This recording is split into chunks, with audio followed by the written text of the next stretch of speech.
através dos apóstolos e dos irmãos daquele tempo, a história da igreja primitiva. E nada melhor do que iniciar exatamente com o autor deste livro, que é o Lucas. O evangelista Lucas, o que escreveu o Evangelho de Lucas, é o autor também do livro de Atos.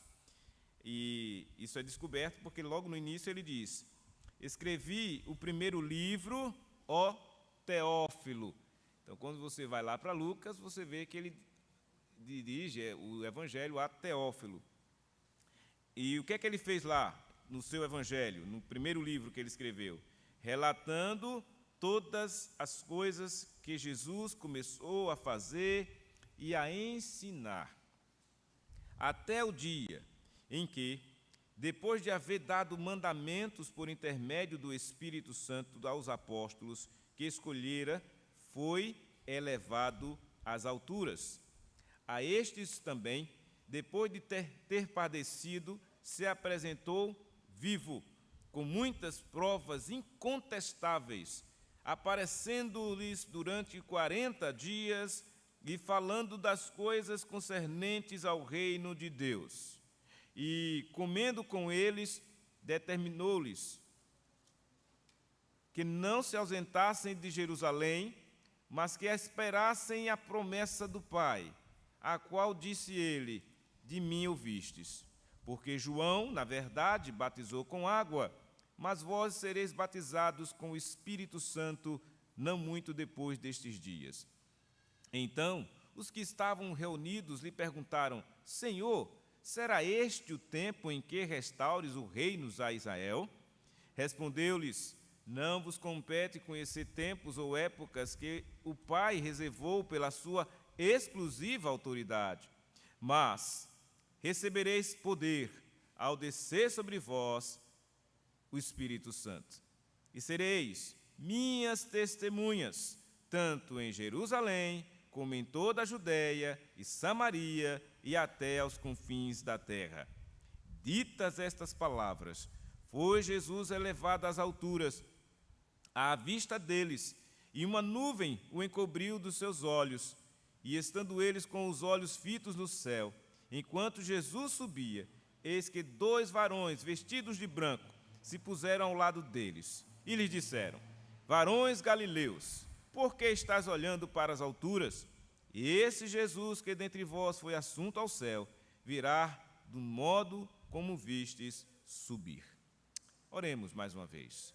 Ó Deus eterno, Deus amado, nós rogamos ao Senhor que a iluminação do Teu Espírito venha atuar, ó Deus, na mente e no coração de cada um que se encontra aqui nesta noite para entender esta palavra e assim sermos edificados por ela. É o que pedimos assim no nome santo de Jesus, Senhor e Salvador nosso. Amém. Amém.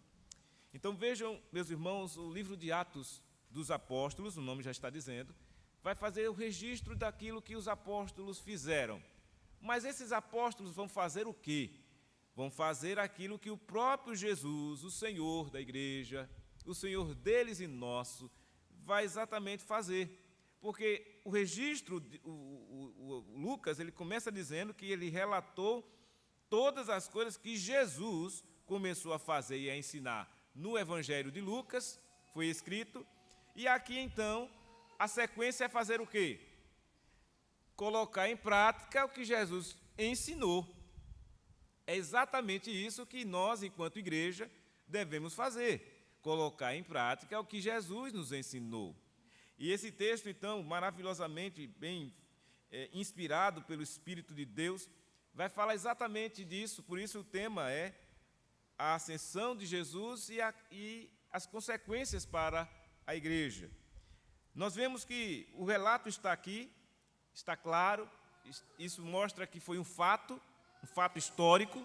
Jesus Cristo, que havia sido morto e crucificado e depois sepultado, ressurge.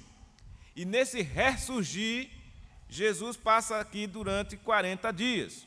Ele está dizendo aqui que depois de ter padecido, ele se apresentou vivo. Exatamente, Cristo ressuscitou. E com muitas provas incontestáveis. Ninguém podia contestar a realidade da ressurreição de Cristo. Ele então apareceu durante 40 dias, e falando das coisas concernentes ao reino de Deus. Então, este registro é muito importante. O entendimento e o saber desta realidade é muito importante para todos nós. O que aconteceu? Cristo veio ao mundo, celebramos algumas semanas atrás o seu nascimento. Cristo passou por este mundo durante 33 anos, fazendo milagres, ensinando as pessoas, salvando vidas. Tudo isso Jesus fez, tratando disciplinarmente algumas coisas, alguns casos. Tudo isso Jesus fez até sofrer angústia de morte, até sofrer a própria morte, carregando um madeiro e fazendo isso para cumprir as Escrituras do Antigo Testamento, que já era proferido pelos profetas, que ele viria de vir, o Messias, para fazer isto, a fim de que salvasse o seu povo dos pecados deles. E Jesus então veio e fez toda esta obra. Depois que ele finaliza esta obra de vir para morrer na cruz, para salvar o seu povo, ele ressurge ao terceiro dia. O ressurgir de Cristo demonstra a sua condição divina. Ele é Deus, sempre foi Deus, se encarnou, se humilhou, mas ele retoma isto. Logo após 3 dias de morto, ele revive. E se apresenta, então, vivo para aqueles apóstolos ali, e fica 40 dias. Faltando apenas 10 dias para o Pentecostes. Pentecostes, 50 dias. Então, Jesus, 40 dias fica aqui. E o que é que ele faz nesses 40 dias? Ele vai falar das coisas concernentes ao reino de Deus. Então, Cristo falou daquilo que interessa, o que é mais importante. É as coisas a respeito do reino de Deus. Mas vocês perceberam que os apóstolos estavam preocupados com as questões políticas da época? Olha o que eles disseram assim: então os que estavam reunidos lhe perguntaram: Senhor, será este o tempo em que restaures o reino a Israel? Eles estavam preocupados com o reino de Israel. Jesus estava falando do reino de Deus, que é infinitamente melhor e é incomparável a qualquer reino deste mundo. Mas veja a capacidade daqueles homens que não compreenderam a obra de Cristo, que não compreenderam o que Jesus ensinou a respeito do reino de Deus. Jesus, desde o início, do começo ao fim, sempre prezou para mostrar às pessoas o reino de Deus. E o reino de Deus não é deste mundo. O reino de Deus é eterno. O reino de Deus, ele serve para a vida, traz a vida eterna para aquele que crê. Essas são as coisas do reino de Deus. O reino de Deus é composto das boas novas de salvação, o evangelho, e a vida eterna, que irá gozar no céu. Então, estas coisas do reino de Deus é o que importa.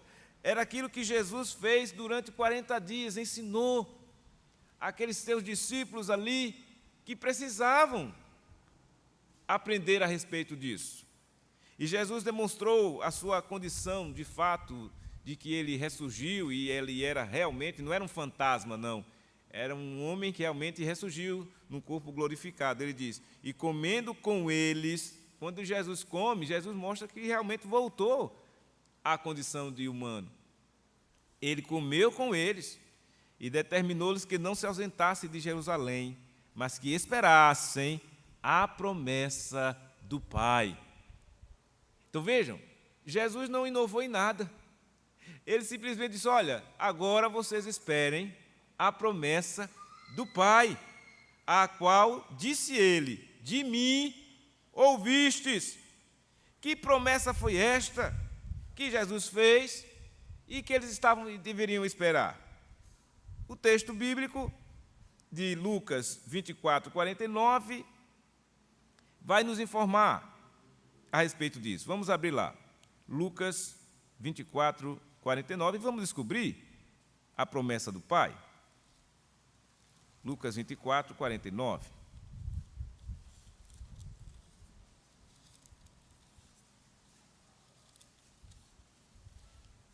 Está escrito assim: Eis que envio sobre vós a promessa do meu Pai. Permanecei, pois, na cidade, até que do alto sejais revestidos de poder. A promessa do Pai era a descida do Espírito Santo para revesti-los de poder. Essa era uma promessa que Jesus já havia dito. Lá em Lucas registra. E Jesus aqui repete, logo depois da sua ressurreição, diz: olha, agora vocês esperem, não se ausentem.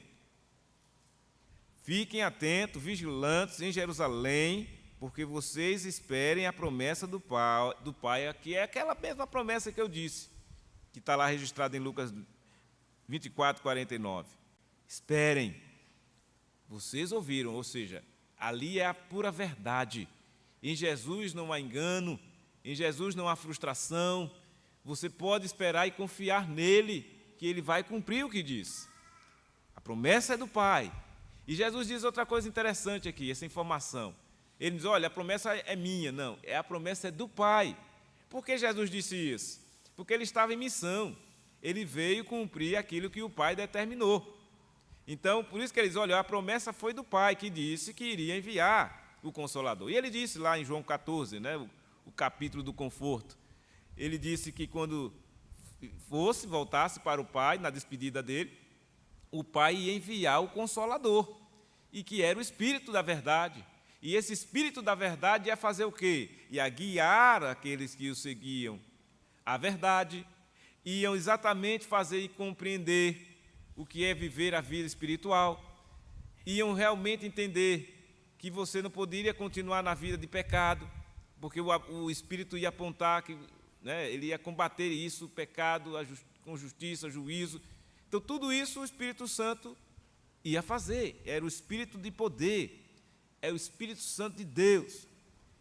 E ele diz, então, ele revela-nos isso no versículo 5, dizendo: porque João, na verdade, João Batista, né, ele batizou com água. João Batista foi o precursor, aquele que preparou o caminho para a chegada de Jesus, o Messias. Mas ele diz: mas vocês, sereis batizados com o Espírito Santo, não muito depois destes dias. Faltavam apenas 10 dias para o dia de Pentecostes, o dia que iriam eles receber o poder do Espírito Santo de Deus. Olha, imaginemos aí a expectativa daqueles homens ao ouvir essas palavras de Jesus. Depois de passar 40 dias sendo instruídos, agora recebem essa boa nova, essa notícia maravilhosa. Aguardem, esperem. Poucos dias vocês vão receber a promessa do Pai. E aí é quando eles fazem a pergunta, né, a respeito, achando que era a restauração do reino a Israel. Não compreenderam. Aí Jesus repreendeu a eles, dizendo assim: olhe, não vos compete conhecer tempos ou épocas que o Pai reservou pela sua exclusiva autoridade. Não compete a vocês ficarem discutindo se vai haver restauração de reino de Israel, isso ou aquilo outro. Não, isso não é o principal, não é o mais importante. Vocês devem focar naquilo que é a promessa do Pai. Fiquem em Jerusalém e aguardem a promessa do Pai. Porque essa coisa de ficar preocupado com o tempo, com a época, com quem vai governar sobre Israel, será que Deus vai levantar uma pessoa aí, um rei novo, para ajudar a gente a sair dessa opressão que eles estavam sofrendo politicamente? Jesus então repreendeu ali: isso aí não compete a vocês. É no tempo de Deus. Deus sabe todas as coisas. Deus é soberano. Ele sabe quando vai intervir ou não nas medidas certas, no tempo certo. Agora vem o versículo 8, maravilhoso. Aí ele diz: mas, em vez de estar se preocupando com quem é que vai restaurar Israel, em que tempo vai ser isso, vocês olhem para agora e recebam esta notícia bendita de Jesus: recebereis poder ao descer sobre você o Espírito Santo, sobre vocês, sobre vós, e sereis minhas testemunhas, tanto em Jerusalém, como em toda a Judeia e Samaria, até os confins da terra. Que maravilha, né? Que maravilha essa palavra.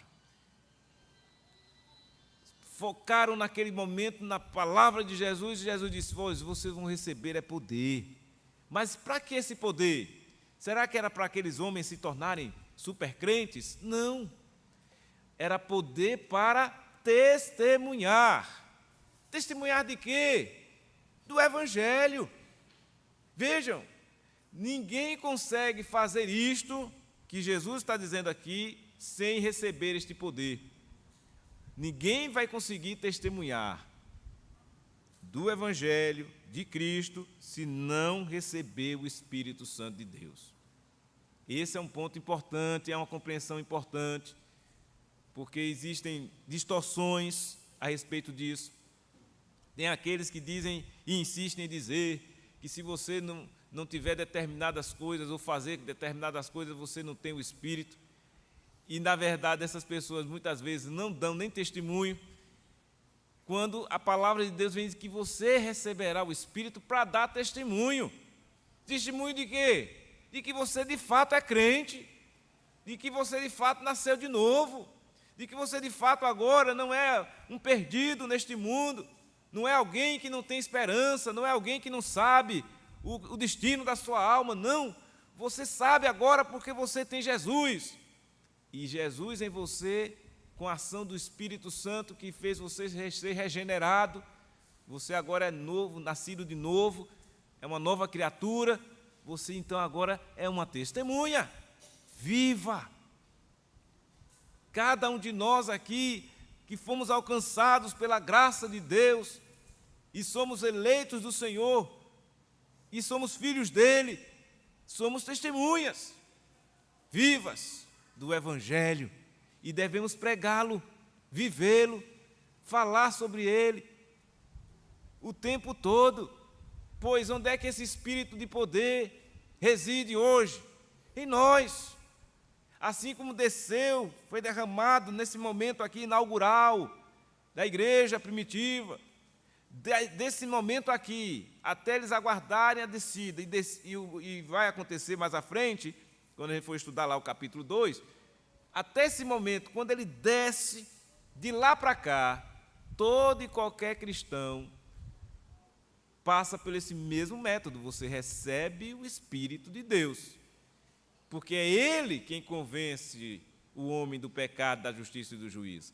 Então, se o Espírito de Deus não agir, a pessoa não se converte.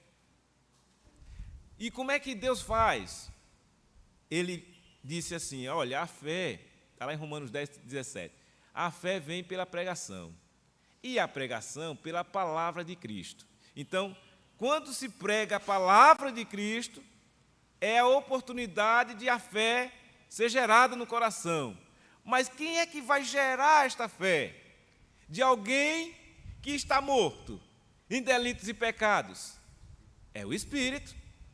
É o Espírito Santo de Deus quem vai exatamente fazer. E é Ele quem faz isso. Traz a pessoa, ou leva a pessoa, ou conduz a pessoa a ouvir o Evangelho. E essa pessoa, quando ouve o Evangelho, ou ler o Evangelho, ela então passa a, de repente, entender. Talvez antes ela nem gostava, porque o ímpio, o descrente, ele não gosta do Evangelho, ele não gosta das coisas de Deus, ele odeia isso, ele acha chato, enjoado. Mas quando o Espírito age, aquela pessoa passa totalmente a ser diferente. Um exemplo bíblico disso, o próprio apóstolo Paulo. Paulo era um perseguidor da igreja. Paulo odiava a crente. Paulo já saía e pedia autorização aos governantes. Olha, me dá uma carta aí para eu prender esses crentes. E numa dessas idas de Paulo para prender crentes, pegando o seu cavalo, ia para Damasco, o Senhor vai até Paulo. O Espírito do Senhor vai ali no coração de Paulo. derruba-o do cavalo, ele fica cego, titubeando. Até então seu nome era Saulo, Saulo de Tarso. E o Espírito de Deus então agiu, o próprio Senhor Jesus foi até ele e o converteu.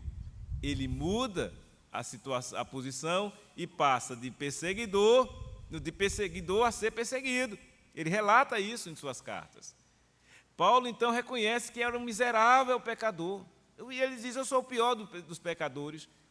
Porque ele percebeu, quando ele cai em si, quando ele de fato é alcançado pela graça de Deus, e se apercebe da loucura que fazia, quando era contrário a tudo que pertencia ao Senhor, quando perseguia os filhos de Deus, e alguém, quando é alcançado pela graça e é transformado, ele fica então envergonhado, mas como é que eu pude fazer isto? Faz, sem a ação do Espírito, sem a graça de Deus, faz loucuras, vive na miséria espiritual, porque não tem o Espírito. Mas se receber o Espírito de Deus, aí é outra história. Há uma mudança de vida. Você passa a testemunhar e fala de uma maneira simples. As pessoas ficam assim, fulano enlouqueceu, ele está diferente, e só fala de Jesus agora. Você, pois é, e numa alegria, porque é isso mesmo. Quando a graça de Deus alcança, transforma a alma, o coração, a pessoa fica feliz da vida, e ela diz assim, olha, eu não sei nem descrever o que é isto. Eu só sei que o Espírito de Deus agiu em meu coração. E agora ela se torna uma testemunha. É o poder de Deus recebido para ser testemunha. No caso ali, aqueles irmãos ali que receberam, iam ser testemunhas agora não só em Jerusalém, mas eles tinham que expandir. E essa promessa aqui, ela é uma realidade. A presença desta igreja aqui, nesta cidade, ao longo de 85 anos, já é um cumprimento desta promessa aqui. O Evangelho se expandiu, porque diz o texto que era em Jerusalém, onde eles estavam ali, começaram ali, em toda a Judéia, Samaria, até os confins da terra. Considerando que naquele tempo os confins da terra se dava em todo aquele território ali, onde estava Roma, que a Roma era a capital do império, e ali tinha todas as vias, conseguia alcançar todos os confins da terra daquele tempo. Mas pode sim se compreender claramente que, olha como o Evangelho, a palavra de Deus se cumpre. Estamos aqui no ano 2024, o Evangelho continua aqui sendo pregado, anunciado, e as pessoas vão sendo alcançadas e salvas. E todos nós que um dia fomos alcançados e salvos, nos tornamos testemunhas. Por isso que aqui tem a consequência desse momento aqui, registrado na Escritura Sagrada, é estimular-nos à evangelização, irmãos. Não podemos ficar naquela de dizer assim, não, vou aguardar alguém aí que faça. Eu não sei fazer, eu não sei. Não, seja uma testemunha, simplesmente. Viva o Evangelho, fale do Evangelho, leve o Evangelho para as pessoas que estão ao seu alcance. Não é necessário dizer, tenho que sair daqui, lá para o outro lado do mundo, para me tornar um missionário, para poder evangelizar. Não. Nós temos essa tarefa, essa missão, aqui mesmo, nesta cidade, que é enorme, tem mais de 100 mil habitantes. Mas vejam, junto às igrejas todas aí, muita gente ainda necessitada de ouvir o Evangelho para serem salvas, porque não tem outro caminho. É pela graça que se é salvo, mediante a fé. Isso não vem de vós, é dom de Deus. Por isso que aqui estamos, a pregar este Evangelho, anunciar a Cristo, mostrar o caminho da fé, Jesus. Ele é o autor e o consumador da nossa fé. Tem que se olhar para Ele, e somente Ele. Não é olhar para fulano, beltrano, nem ficar se preocupando com a aparência disso, daquilo, não. É olhar para Jesus e dizer e reconhecer, eu preciso de Jesus, porque Ele é o Salvador. Porque eu sou pecador, você é pecador, e se Jesus não nos alcançar por ação do seu Espírito Santo, nós estaríamos mortos, como outrora estávamos, e perdidos. E ao terminar os dias neste mundo, sem Jesus, é inferno, é condenação. Então eu preciso de Jesus, eu precisei. E Jesus veio ao meu encontro, Ele me salvou, como salvou tantos outros irmãos que estão aqui nesta noite, que um dia se viram necessitados, porque a palavra de Deus diz em Romanos que todos são pecadores e carecem da glória de Deus. Todos são pecadores e carecem da glória de Deus. Então Jesus está aqui mostrando, e registrado está pelo evangelista Lucas, doutor Lucas, que era médico, está dizendo claramente essa palavra, narrando os fatos. Isso é um fato, não é uma história inventada, não. O que se está aqui registrado no livro de Atos dos Apóstolos é um fato, é uma narrativa, está sendo contada a narrativa do fato. E o fato é este: os apóstolos deveriam ficar ali para receber poder ao descer sobre eles o Espírito Santo. E isso aconteceu, como a gente vai ver mais à frente. Depois que Jesus então disse essas palavras, ele foi elevado às alturas, à vista daqueles homens, e uma nuvem o encobriu dos seus olhos. Jesus terminou ali, finalizou as instruções últimas, depois de 40 dias, e terminou com essa palavra bendita, maravilhosa, a promessa do Espírito que viria para dar poder para serem todas aquelas pessoas testemunhas em toda a parte. E isso tem tudo a ver conosco, irmãos, tudo a ver conosco, porque todo mundo que aqui está nesta noite, crente em Jesus, recebeu esse Espírito. E, portanto, cada um de nós assumimos esse compromisso de ser testemunha de Jesus, de falar de Jesus e de viver a nossa vida como Jesus quer que vivamos. É esse compromisso todos nós assumimos. No dia que fomos convertidos e depois assumimos publicamente a nossa profissão de fé e recebemos a água do batismo e assim adentramos a igreja de Cristo. Somos agora o corpo de Cristo aqui na terra. É a igreja dele. Aí alguém gosta de polemizar, aí diz assim: não, eu posso ser crente e não preciso de igreja nenhuma. É verdade, porque até mesmo o diabo é crente e o diabo não é de igreja nenhuma. Mas o fato é, uma vez que você é alcançado pela graça de Deus, por esse Espírito Santo, você não consegue viver sem estar na igreja de Cristo, no corpo de Cristo, independentemente de denominação. Estou falando do corpo de Cristo, a igreja. Aquele povo que crê, o povo da fé, o povo que se reúne aos domingos, na semana, o povo que festeja junto, o povo que se alegra junto, o povo que chora junto. Este é o povo de Deus. Quando um sente, todos sentem com ele. Quando se alegra, todos se alegram com ele. Este é o povo de Deus. Que cantamos, corpo e família. Somos corpo, assim, bem ajustado, totalmente ligados, unidos. E Jesus é o cabeça desse corpo. E esse Jesus, que é o cabeça desse corpo, está aqui orientando os seus discípulos, os membros daquele corpo dele, que é a igreja, dizendo: olha, eu vou voltar lá para os céus, do lugar de onde ele veio, né? Ele veio dos céus, e retornou para os céus, foi elevado às alturas. E aí o credo apostólico, de maneira muito bem elaborada, diz que Jesus subiu aos céus e está à direita de Deus Pai, Todo-Poderoso, de onde há de vir para julgar vivos e mortos. Então, Jesus já está prestes a voltar. Promessa dele. E os anjos disseram aqui, estando com eles com os olhos fitos no céu, enquanto Jesus subia, eis que 2 varões, vestidos de branco, eram anjos, se puseram ao lado deles e disseram a eles assim: varões galileus, por que estáis olhando para as alturas?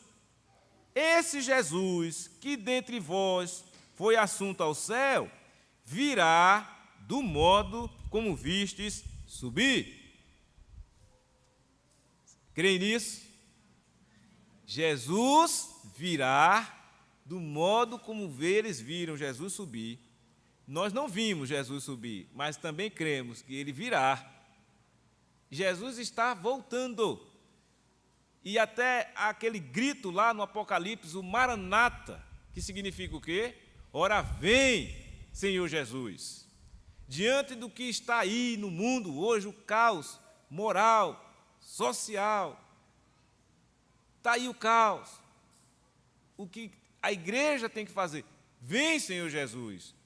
Mas o Senhor Jesus disse, quando aqui esteve, que quando o evangelho fosse pregado em todo o mundo, então virá o fim.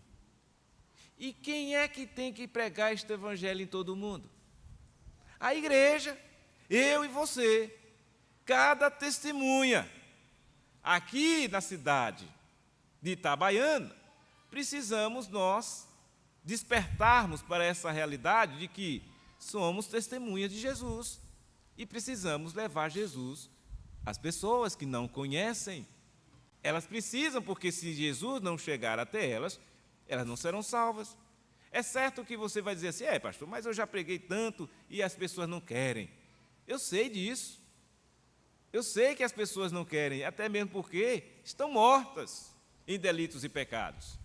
Mas eu sei que o método que Deus estabeleceu em sua palavra, para que alguém que esteja morto possa viver, é pregar o evangelho. E aí o Espírito de Deus, esse Espírito aqui, que foi prometido e desceu, é Ele quem vai fazer e quem vai agir, para que aquela pessoa que está morta, como nós outrora estávamos um dia, pudéssemos viver, venha a viver, se torne uma nova criatura, se torne um crente. E assim é que a igreja do Senhor vai crescer, como faziam lá. Depois desse momento aqui, a gente vai dar sequência aí no texto, nos estudos, né, nas pregações, e você vai ver. Vai começar a acontecer exatamente como eles disseram que ia fazer. O Espírito vai descer, os irmãos vão começar a pregar o Evangelho e testemunhar em toda a Judéia, Samaria, até os confins da terra. E o texto bíblico vai dizer, e o Senhor vai acrescentando dia a dia os que vão sendo salvos. É isso que tem que fazer. Não é dizer, não, eu já falei muito de Jesus, as pessoas não querem, não vou falar nada. Continue falando. Você não tem a opção de ficar calado, sendo você uma testemunha de Jesus. Você tem que dar testemunho de vida, mesmo que você não abra a boca, mas que você viva. Por isso que eu disse, viva e fale do Evangelho. Quando você vive o Evangelho, isso por si só já é um impacto. E quando você fala, melhor ainda. Mas tem gente que pode ter dificuldade no falar, mas não pode ter dificuldade no viver. Todo crente precisa viver a sua nova vida. Ou não é assim? Se você nasceu de novo, você precisa viver como nascido de novo. Se você foi convertido, você não pode manter a vida que outrora você tinha. Se você era envolvido com enrolado com dívidas, se você era enrolado com pessoas, devendo ao fundo, enrolando as pessoas, roubando as pessoas, se você vivia mentindo, se você vivia adulterando, e se converte a Cristo, você não pode viver nessa prática. Você pode até dizer assim, pastor, mas não é perfeito. É verdade, ninguém é perfeito, mas você não se contenta mais com aquela vida de pecado. Não. Se você era arrogante, soberbo, e o Espírito de Deus lhe alcançou, ele quebra, todinho. Não combina soberba com o cristianismo, com os filhos de Deus, não combina. Até mesmo porque a palavra de Deus diz, olha, soberba, sabe o que ela faz? Ela precede ruína. Quem é soberbo vai cair, vai se arruinar. Então, não combina. Se é de Deus, se é de Jesus, se nasceu de novo, não cabe ser soberbo. Nem cabe ser arrogante, não cabe ser mentiroso, não cabe ser uma pessoa que vive a vida toda tropeçando, de queda em queda, e não consegue nem sequer viver um tempo tranquilo, em paz, servindo a Deus, porque é só pecando, só pecando. Que estranho, porque a palavra de Deus vem e diz assim, quem é nascido de Deus não vive pecando. 1 João 3,9, não vive. O que é nascido de Deus vai fazer o quê? O que é que está nele? A divina semente, que é o Espírito Santo, que vai fazer exatamente o processo de santificação, que é a purificação. É como dizia Charles Spurgeon, o Espírito é a esponja da alma, ele vai limpando, tirando a sujeira. Então não tem essa, eu até tentei ser crente, mas eu tenho um problema ali, eu não consigo me desvencilhar daquele pecado. Então não foi o Espírito de Deus que fez a obra nesse coração. E quando Ele faz, Ele limpa, Ele vai limpando. E o crente de verdade, ele até sente, quando ele cai em alguma coisa que no passado ele fazia, antes de ser convertido, quando ele se converte, e ele porventura é tentado por alguma negligência, ele cai, ele sente na hora, ele não fica lá gostando, satisfeito, não, ele vai e se arrepende, ele chora, ele volta à igreja, ele até submete-se a um processo disciplinar para que ele possa ser resgatado, restaurado, porque ele sabe que isso é necessário, porque ele não se conforma mais com a vida de pecado, não se conforma, porque ele recebeu poder, ao descer sobre ele o Espírito de Deus, para ser testemunha, e isso é muito importante, e até dá uma tranquilidade, uma segurança para os verdadeiros crentes, porque existem os falsos crentes, evidentemente, existe, assim como existem falsos cristos, anticristo, né, falsos profetas, tudo isso está aí no mundo. No entanto, as ovelhas de Jesus, como ele já disse, vai ouvir a sua voz. As ovelhas de Jesus vão segui-lo. As ovelhas de Jesus não vai dar ouvidos a outros pastores a não ser Jesus. Ele disse isso, está registrado no Evangelho de João. Não pode haver esse tipo de situação. Não, quem é a ovelha de Jesus, ele diz, vão me seguir. E quem vier a mim, disse Jesus, de modo nenhum eu vou lançar fora. Quem disse foi Jesus. E por que Jesus dá essa segurança, essa tranquilidade a quem crê nele? Porque foi isso que ele veio fazer. Ele veio dar salvação, ele veio salvar. E quem ele salva, ele não desfaz da salvação que ele... Porque, ora, se fosse possível qualquer ser humano desfazer uma obra de Cristo, Jesus não era quem era. Jesus não era Deus. Nem Deus seria Deus, né? Ora, se um ser humano que é criatura de Deus puder desfazer uma obra de Cristo numa alma que estava morta e voltou a viver, porque Jesus deu a salvação, o Espírito de Deus veio e deu vida àquela pessoa. Você agora está vivo, graças a Deus, a uma ação sobrenatural de Deus na sua vida. Porque foi isso que Jesus disse diretamente para o Nicodemos, aquele homem lá, religioso, de João 3. Tão religioso, tão seguro de si, achava até que estava resolvido já essa questão aí, porque ele era um dos principais dos judeus, dos fariseus, da religião dele lá, e foi ter com Jesus. E chegou todo animado, dizendo, mestre, tu és da parte de Deus, ninguém faz isso que tu fazes, se não fosse de Deus. Tá certo, é isso mesmo, Jesus era da parte de Deus mesmo. Só que Jesus foi logo tratando do que era importante. Pois é, meu filho, olha, você, Nicodemo, precisa nascer de novo. O homem se assustou. Como é que é nascer? Você, doutor, não sabe como é que é nascer de novo.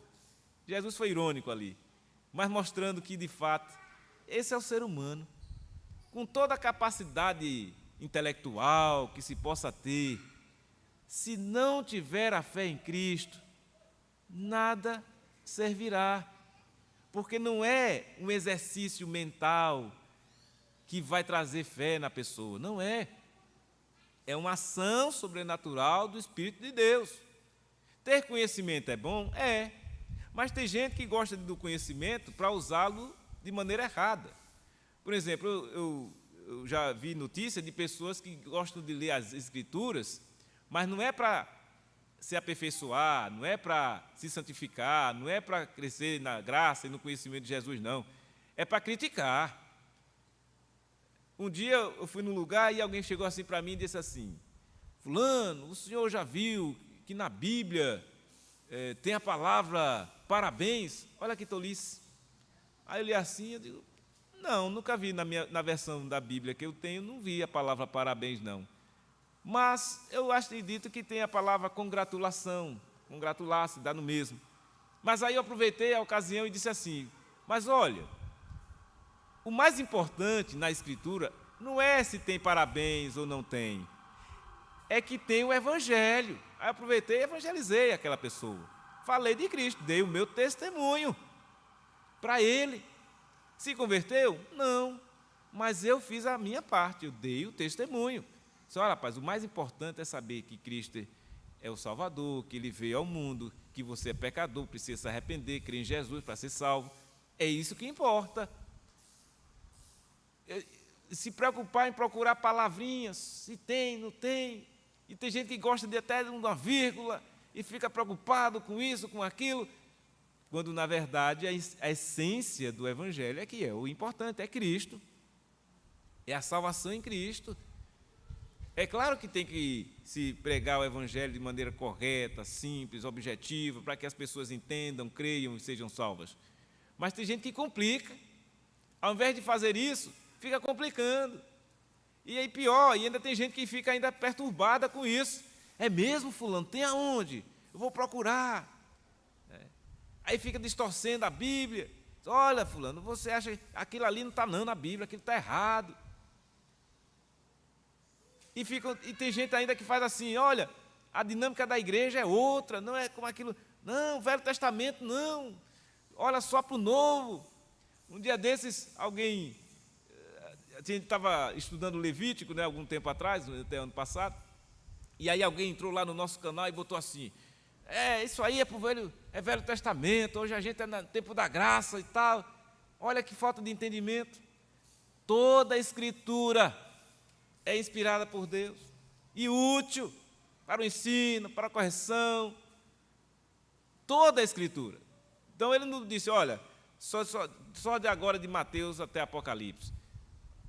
Os profetas deixa para lá, os salmos não deixa para lá, né? Não.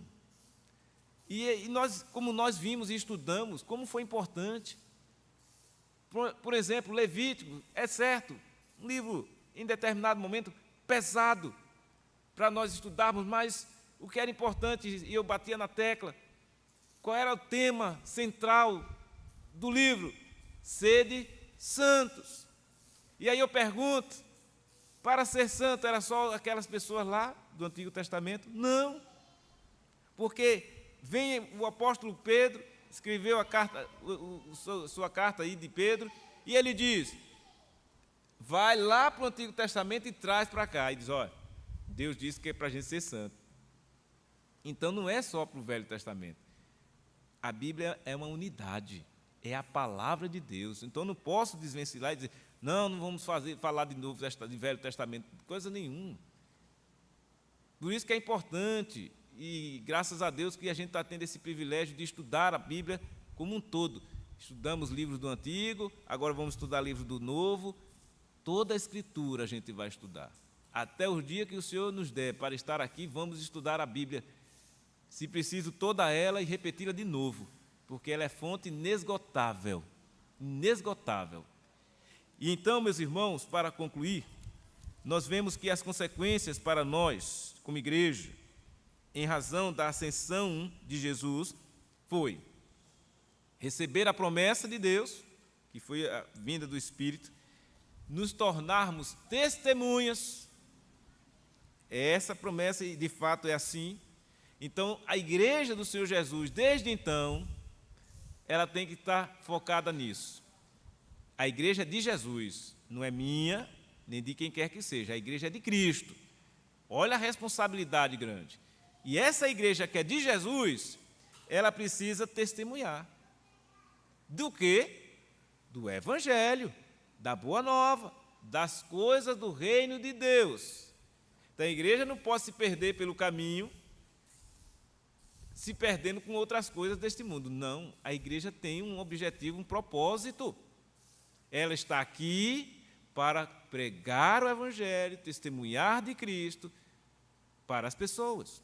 E nós não podemos abrir mão disso. E, enquanto isso, e em terceiro, um outro aspecto importante das consequências para nós, igreja, da ascensão de Jesus, é que ele vai voltar. Está certo isso. Então, a ida de Cristo não foi definitiva. Ele foi, mas ele vai voltar. João 14, ele diz: não se turbe o vosso coração. Credes em Deus e crede também em mim. Na casa de meu Pai há muitas moradas. Então, olha o que Jesus foi fazer. Foi preparar lugar para fazer o quê? Receber cada um de nós lá no céu, na sua volta. E que já está determinada. Se você ler Mateus, lá, a partir do versículo 24 do sermão profético, Jesus vai mostrar lá. Até a sentença já está dita. Como é que vai ser no último dia? Como é que vai ser nesse dia da volta de Jesus? Ele vai vir, aí como vai cumprir exatamente como o anjo disse aqui, ó. Vocês estão olhando, esse Jesus, que dentre vós foi assunto, virá do modo como vi subir. Ou seja, virá nas nuvens. E vem mesmo. E esse Jesus ficará sobre as nuvens, e de lá das nuvens toda língua confessará. Todo olho o verá, que Jesus Cristo, e confessará que Jesus Cristo é o Senhor. E em fazendo isso, Jesus aí, na condição de juiz de toda a terra, ele vai separar, e vai chamar os dele, e vai separá-lo dos que não são dele. E ele já deixou até a sentença escrita. Ele vai dizer assim: vinde, benditos do meu Pai, para o reino que vos está preparado. Ele foi preparar o reino. E vem e vai chamar a todos nós, os irmãos do passado que já foram, vão ressuscitar a todos, os que estiverem vivos na volta de Jesus, todos reunidos, vinde benditos do meu Pai. Mas haverá um outro grupo, infelizmente a maioria, que Jesus vai dizer: apartai-vos de mim, todos vós que praticais a iniquidade. São os que não creram, são os que insistiram em pecar e continuaram mortos em delitos e pecados. Esses vão para o inferno. Essa é a sentença dada por Jesus. Não vai mudar, não. É essa mesma que vai se ouvir lá no final.